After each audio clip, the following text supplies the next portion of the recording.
আজকের ভিডিওর মূল টপিক হচ্ছে যারা বেসরকারি চাকরি করেন বা যারা লক্ষ্মীর ভাণ্ডার বা কৃষক বন্ধু পেয়ে থাকেন তারা কি এই বাংলার যুবসাথী প্রক্রিয়া টাকা পাবেন?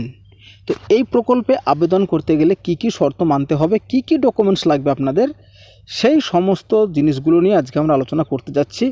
সব মিলিয়ে আজকের ভিডিওটি সব থেকে গুরুত্বপূর্ণ হতে চলেছে, যার জন্য ভিডিওটি আপনাকে প্রথম থেকে শেষ পর্যন্ত দেখতে হবে।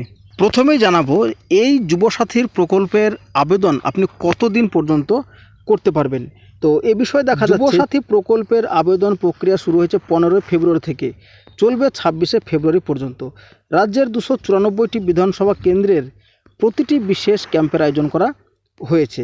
প্রতিদিন সকাল 10টা থেকে বিকেল 5টা পর্যন্ত এই ক্যাম্পগুলি খোলা থাকবে এবং সেখানেই আবেদনপত্র জমা দেওয়া যাবে এবং প্রকল্প সংক্রান্ত বিস্তারিত তথ্য জানা যাবে ওই ক্যাম্প থেকে। এবার আমরা দেখে নেব বাংলার যুবসাথী প্রকল্পে আবেদন করতে গেলে কি কি শর্ত মানতে হবে আপনাকে। তো প্রথমে যে শর্তটা হচ্ছে, আবেদনকারীর বয়স হতে হবে 21 থেকে 41-এর মধ্যে।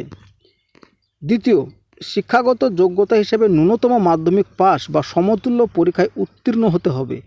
এর কম শিক্ষাগত যোগ্যতা থাকলে আবেদন করা যাবে না। 3 নম্বর, এছাড়াও যারা বর্তমানে রাজ্য সরকারের লক্ষ্মীর ভাণ্ডার বা কৃষক বন্ধু প্রকল্পের মাধ্যমে মাসিক ভাতা পাচ্ছেন তারা যুবসাথী প্রকল্পে আবেদন করতে পারবেন না। এইটা যে সবথেকে গুরুত্বপূর্ণ বিষয়।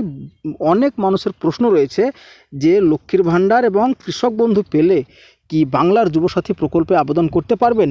তো আশা করছি এই ভিডিওটি দেখার পর আপনার যে জটিলতা সেটা কিন্তু কেটে যাবে। আজকের এই সংক্ষিপ্ত ভিডিওটি খুবই গুরুত্বপূর্ণ ছিল। তো কেমন লাগলো অবশ্যই কিন্তু কমেন্ট করে জানাবেন।